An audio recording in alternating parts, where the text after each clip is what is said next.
How much did the EU spend in Afghanistan in the 20 years? Look at the place now. We've helped to destroy it. But do you think we can learn the lessons without telling the truth about the last 20 years? The last 20-year war in Afghanistan is a lie.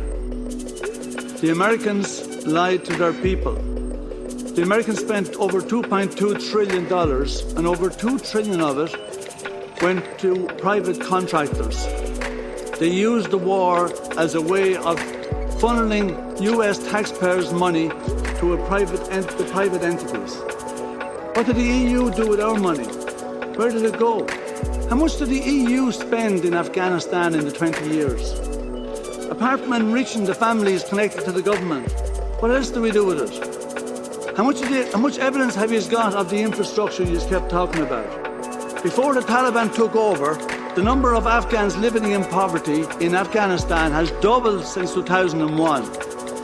A third have no food, half of them have no drinking water, and 2/3 have no electricity. Before the rise of the Taliban, who grew from US and Saudi-funded Mujahideen, half of Afghan university students were women. 40% of the country's doctors were women. 70% of their teachers were women. 30% of their civil servants were women. Look at the place now. We've helped to destroy it. Are we going to tell the truth about it? Or are we going to pretend, we were really doing loads for women's rights, we were sorting things out, only things didn't work out right in the end? Did the EU people know what was going on or not? And if you didn't know, why didn't you know? And is there anyone going to be held accountable for the amount of EU money that's been spent in that place and you have nothing to show for it?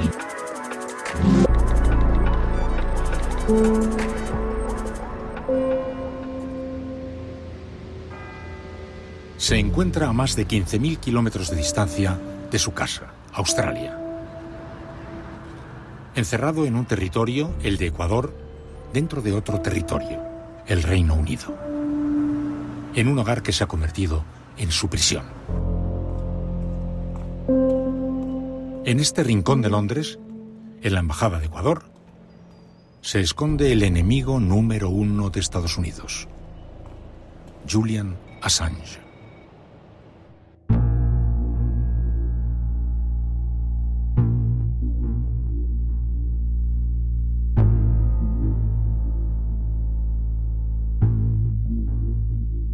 Dicen que la curiosidad es el aspecto emocional que engendra la exploración, la investigación y el aprendizaje. Pero todo se complica cuando los interrogantes se trasladan al futuro. Ahora se están abriendo nuevos horizontes y se anuncian cambios enormes. Todos somos conscientes de que estamos diciendo adiós a un mundo y que otro se está fraguando a gran velocidad.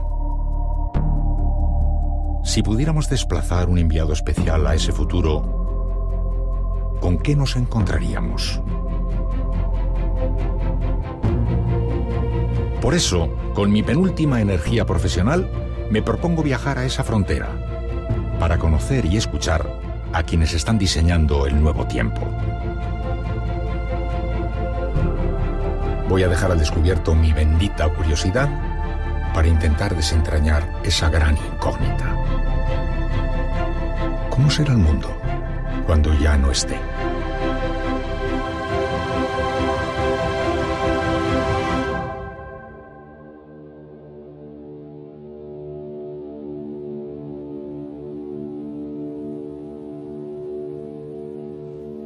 El futuro de la información está librando en estos tiempos una batalla trascendental.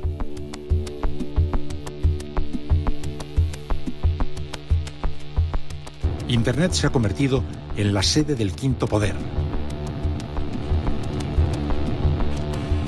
en el que se almacenan filtraciones, cables, documentos, archivos e informaciones encriptadas que circulan sin aparente control por la red.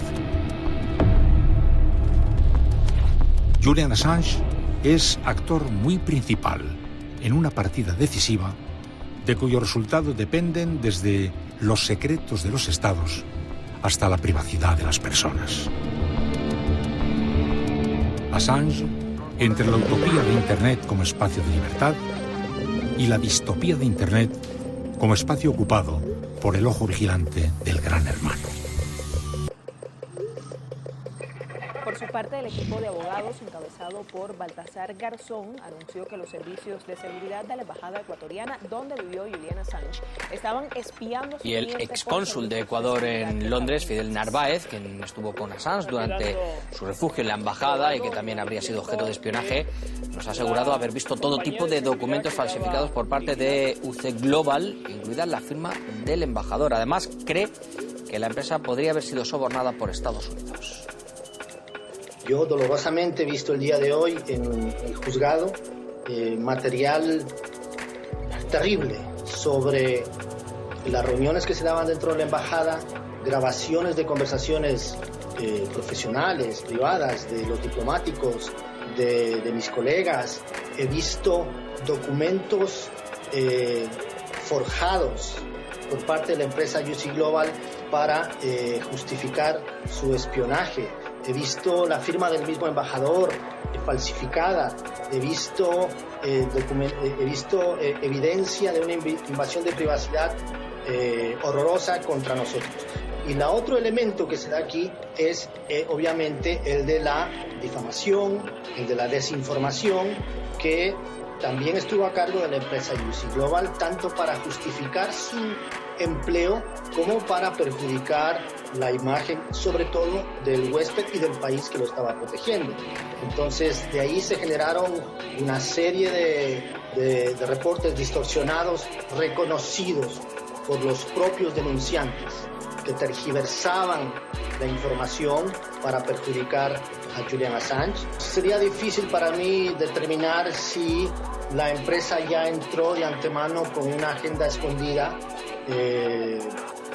pero el hecho es que la evidencia es suficiente para determinar que es una empresa mercenaria, que es una empresa corrupta y que las presiones desde los Estados Unidos vienen desde el lado monetario, es decir, para que tú puedas conseguir que unos mercenarios trabajen para ti, simplemente les ofreces más dinero.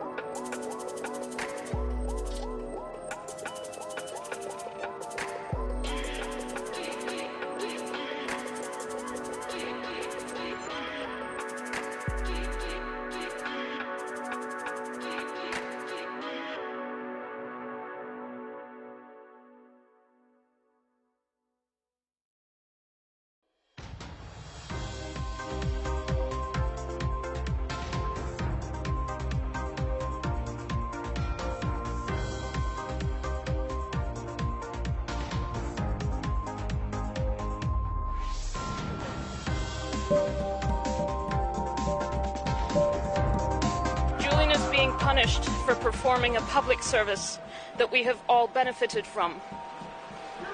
He is in prison because he informed you of actual crimes and atrocities being committed by a foreign power. That foreign power has ripped away his freedom and has torn our family apart. That power wants to put him in incommunicado detention in the deepest, darkest hole of its prison system for the rest of his life. Julian faces a 175-year prison sentence. Most of the charges relate to simply receiving and possessing government documents. Under oath, the prosecution concedes that it has no evidence that a single person has ever come to physical harm because of these publications. Julian is not a U.S. citizen. He has never lived there. He did not sign an oath to the U.S. government. He should not be sent there.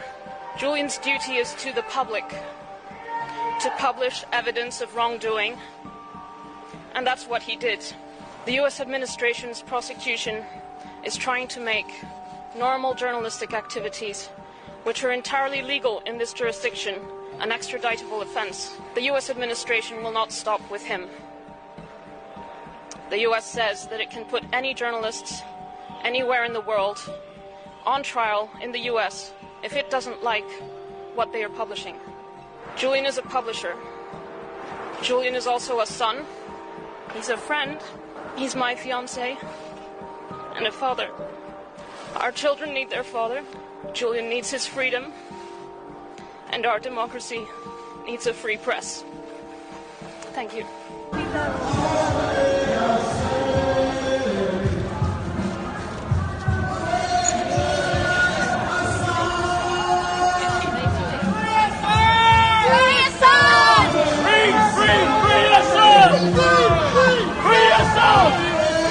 Directorship of the CIA.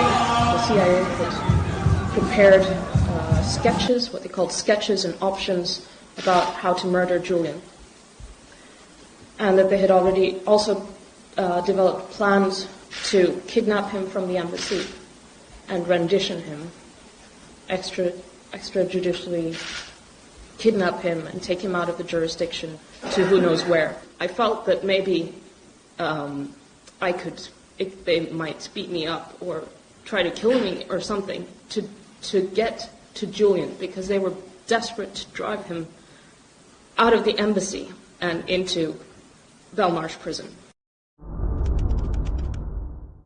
At 619 North Lauderdale.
When I was a cadet, what's the cadet motto at West Point?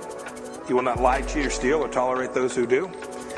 I was the CIA director. We lied, we cheated, we stole. It was like we had entire training courses.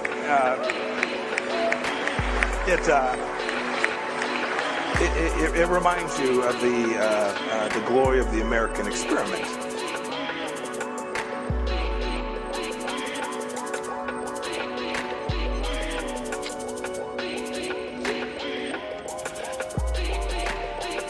When I was a cadet, we went to war in Afghanistan. We bombed, we destroyed, we killed, we bribed, we damaged, we destroyed. And then, 20 years later, British troops have left, American troops have left.